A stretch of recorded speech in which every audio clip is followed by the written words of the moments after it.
বিপিএলের প্রথম মৌসুমে লাল রঙের একটা জার্সি পরে খেলতে নেমেছিল চিটাগং কিংস। পরের মৌসুমটা অবশ্য জার্সি বদলেছিল, নীল রঙের, হালকা নীল রঙের একটা জার্সিতে বিপিএলের 2013 সালের যে মৌসুমটা হয়েছিল সেই মৌসুমটা তারা খেলেছিল। দুটো মৌসুম খেলেছে দুই রঙের জার্সিতে, কিন্তু দুটো বারই তারা যে দল সাজিয়েছিল সেটা একদম চমক জায়গা নিয়ে। যেখানে প্রথম মৌসুমে পাকিস্তানের নাসির জামশেদ, বাংলাদেশের তামিম ইকবাল, ওয়েস্ট ইন্ডিজের ল্যান্ডন সিমন্স, জিম্বাবুয়ের ব্রেন্ডন টেন্ডল, এছাড়া হচ্ছে ধরেন Jason Roy, Dwayne Bravo, Shoaib Malik, Kevin Cooper, Scott Styris, মুত্তিয়ামুলের, এইসব তারকা মানের একদম বড় তারকা, ওই সময় একদম যারা তারকা বহুল একটা দল সাজিয়েছিল চিটাগং কিংস। এবং পরের মৌসুমেও কিন্তু তাদের দলে বেশ কয়েকজন তারকা ক্রিকেটার ছিল, যেখানে ব্রেন্ডন টেলর তো অবশ্যই ছিলেন, সেই সঙ্গে ডেভিড মিলার প্রথমবারের মতো সেবার বিপিএল খেলতে এসেছিল, Ravi Bopara, Jason Roy, Ryan টেন্ডেসকার, জ্যাকোবোরাম, শন টেট, মানে একদম এই নামগুলো দেখলে আপনার কাছে মনে হবে যে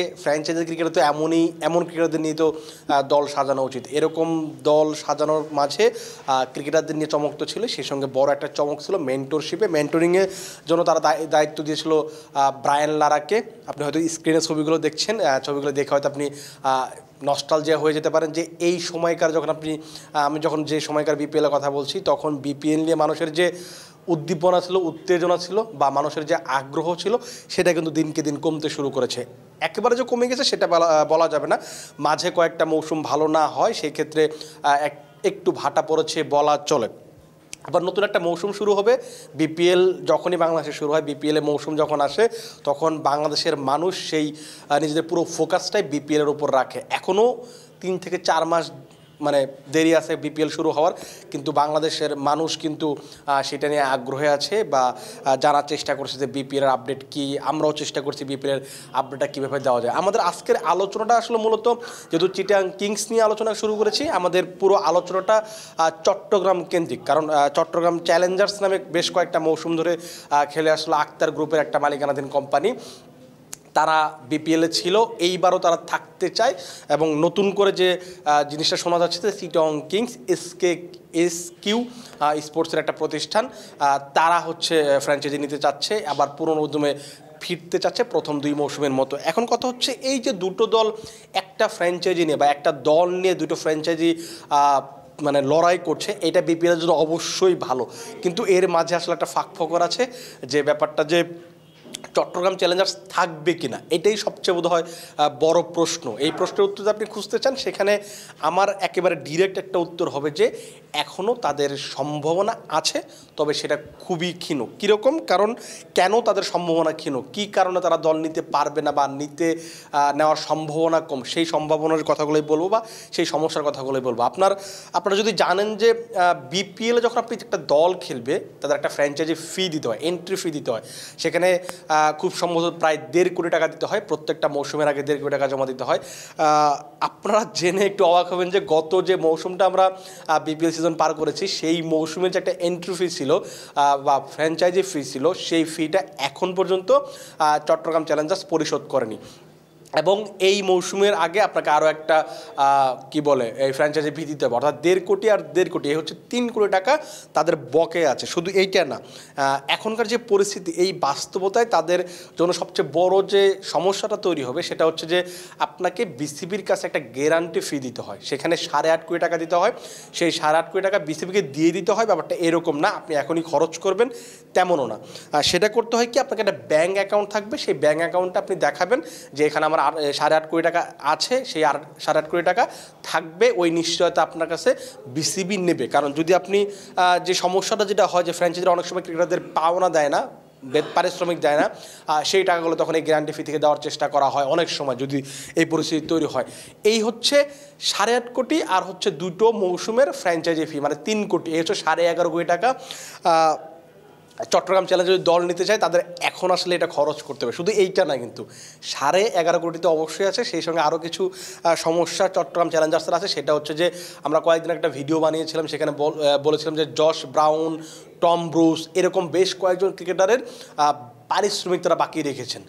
শুধু যে বিদেশি ক্রিকেটারদের ব্যাপারটা তেমন না, কিন্তু দেশি ক্রিকেটারদের অনেকেরই পারিশ্রমিক এখন অনেকাংশে বাকি আছে। কয়েকদিন আগে তুষার ইমরান বলেছেন যে তিনি কোচ হিসেবে দায়িত্ব পালন করছেন, তার এখনও 25% বাকি আছে। অনেকেরই এই 25% বা কারো 50% হয়তো এরকম বাকি আছে। আপনি যদি হিসাব করেন যে এখানে হিসাব করা কঠিন, কারণ হচ্ছে আমরা এখনও জানি না যে কয়জন ক্রিকেটারের কত টাকা বাকি আছে। তা আমরা একটা ধারণা করেছি এখানে অন্তত 1-2 কোটি টাকা হয়তো তাদের, বা 3 কোটি টাকা এরকম হয়তো বাকি রয়ে গেছে।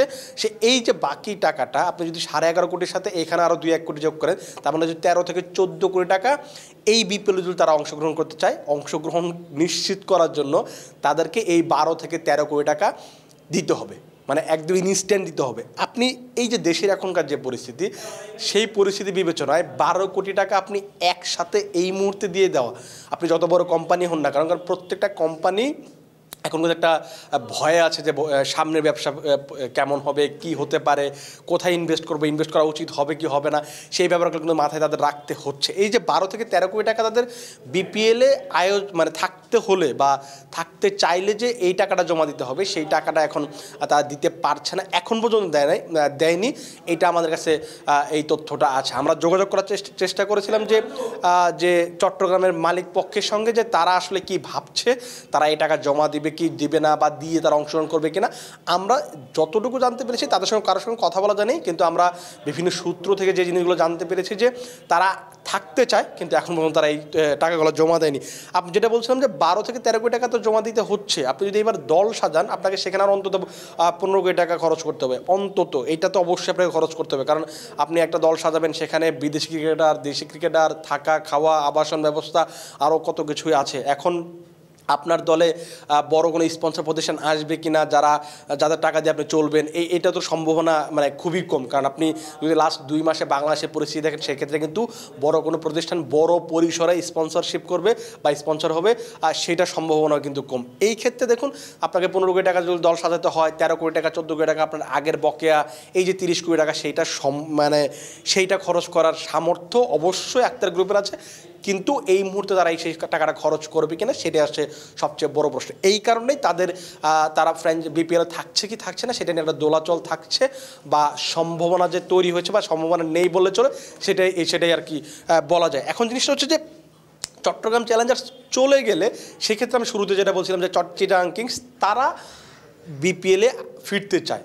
আমরা এসকিউ স্পোর্টসের সঙ্গে কথা বলেছিলাম, তারা যতটুকু জানিয়েছে যে আমরা এখন বিসিবি যে এখন টার্মস অ্যান্ড কন্ডিশন দিয়েছে, সেই টার্মস কন্ডিশনে তারা বিসিবির সাথে কাজ করতে চায়, বিপিএলে কাজ করতে চায়, বিপিএলে আসতে চায়, সে আগ্রহ তারা প্রকাশ করেছে। কিন্তু বিপিএলের পক্ষ থেকে বা বিসিবির পক্ষ থেকে এখন পর্যন্ত তাদের সঙ্গে সেভাবে বড় ধরনের কোনো আলোচনা হয়নি, বৈঠক হয়নি বা কথা হয়নি। কিন্তু আমরা বিসিবির বিভিন্ন সূত্র থেকে যে জিনিসটা জানতে পারছি, যে যদি চট্টগ্রাম চ্যালেঞ্জার্স থাকতে না পারে, সেক্ষেত্রে চিটাগাং কিংসই এবারে বিপিএল অংশগ্রহণ করবে, সেটা মোটামুটি নিশ্চিত বলা চলে। এই হচ্ছে চট্টগ্রাম পর্বের বা চট্টগ্রাম সাগার এই হচ্ছে পরিসমাপ্তি। আরও কিছু তথ্য জানিয়ে রাখতে চাই যে চট্টগ্রাম তো এরকম একটা সাগার মধ্যে চলছে, সেই সঙ্গে আপনার তথ্য জেনে এখন হয়তো অবাক হওয়ার কথা না, কারণ আপনি অনেক দিন ধরে হয়তো এইভাবে ব্যাপারগুলো জেনে গেছেন। আমরা বলার চেষ্টা করছি, হয়তো অন্য কোথাও থেকে শুনেছেন।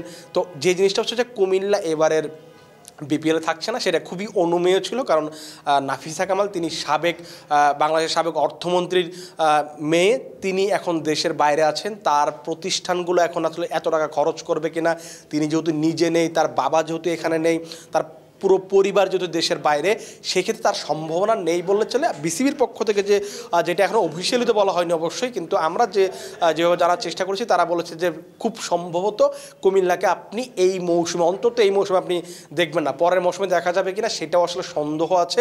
অর্থাৎ 2025 বিপিএলে নেই কুমিল্লা নামের একটা দল, যে দলটা এখন পর্যন্ত 4 বার চ্যাম্পিয়ন, এই বিপিএল সর্বোচ্চ চ্যাম্পিয়ন, সবচেয়ে সফলতম দল। এবং আপনি যখন বড় ক্রিকেটার দিয়ে তাকাবেন, তারকাবহুল একটা দলের দিকে তাকাবেন, তখন আপনি সবার আগে এই কুমিল্লা ভিক্টোরিয়ান্সের নামটাই বলবেন। সেই দলটা এই টুর্নামেন্টে বা এই আসরে আপনি দেখতে পাবেন না। আর নতুন যে খবরটা, সেটা হচ্ছে যে আমরা সেটাও জানিয়েছিলাম যে রাজশাহী লাস্ট 3 মৌসুম ধরে নেই, প্রায় 4 বছর হয়ে গেছে, তারা ফিরতে চায়। কিন্তু সেখানে ভ্যালেন্টাইন গ্রুপ নামে একটা গ্রুপ আছে, যারা রিয়েল এস্টেট গ্রুপ, তারা আগ্রহ প্রকাশ করেছে, একটা চিঠি আবেদন করেছে বা বিসিবি বরাবর একটা আবেদন করেছে। তারা জানিয়েছে যে তারা আগ্রহী, তারা 1.5 কোটি এই যে ফ্র্যাঞ্চাইজি ফি তারা যত দ্রুত সময়ের মধ্যে জমা দিয়ে দিবে সেটা তারা চায়। সেই ক্ষেত্রে যদি কুমিল্লা না থাকে, রংপুর নিয়ে একটা সংখ্যা তো অবশ্যই আছে, সেই ক্ষেত্রে বিসিবি যদি মনে করে যে মালিক পক্ষটা মালিকানা নিতে চায়, তারা যদি তাদের সব কিছু কাগজপত্র যদি ঠিকঠাক থাকে, টাকা পয়সার ব্যাপারগুলো যদি ঠিকঠাক থাকে, সেক্ষেত্রে খুব সম্ভবত রাজশাহীকে আমরা এবারে বিপিএলে দেখব। বিপিএল নিয়ে আপাতত আমার কাছে এই আপডেটটাই ছিল। আমরা চেষ্টা করবো আগামী 2-1 দিনের ভিতরে হয়তো আপনাদের অফিসিয়াল কোনো কিছু জানানোর চেষ্টা করবো, যে যখন বিসিবির পক্ষ থেকে আমরা জানতে পারবো বা বিসিবি নিজেরা জানাবে বা আমরা জানার চেষ্টা করে যা পাবো, সেক্ষেত্রে আপনাদের সবার আগে আমরা জানানোর চেষ্টা করব। বিপিএল নিয়ে আপনারা আসলে কি জানতে চান, কী ধরনের ভিডিও দেখতে চান, সেটা আপনারা আমাদের কমেন্ট বক্সে জানাতে পারেন, লিখতে পারেন। আপাতত আপনারা সে পর্যন্ত ভালো থাকুন, সুস্থ থাকুন এবং ক্রিক ফ্রেঞ্জির সাথেই থাকুন।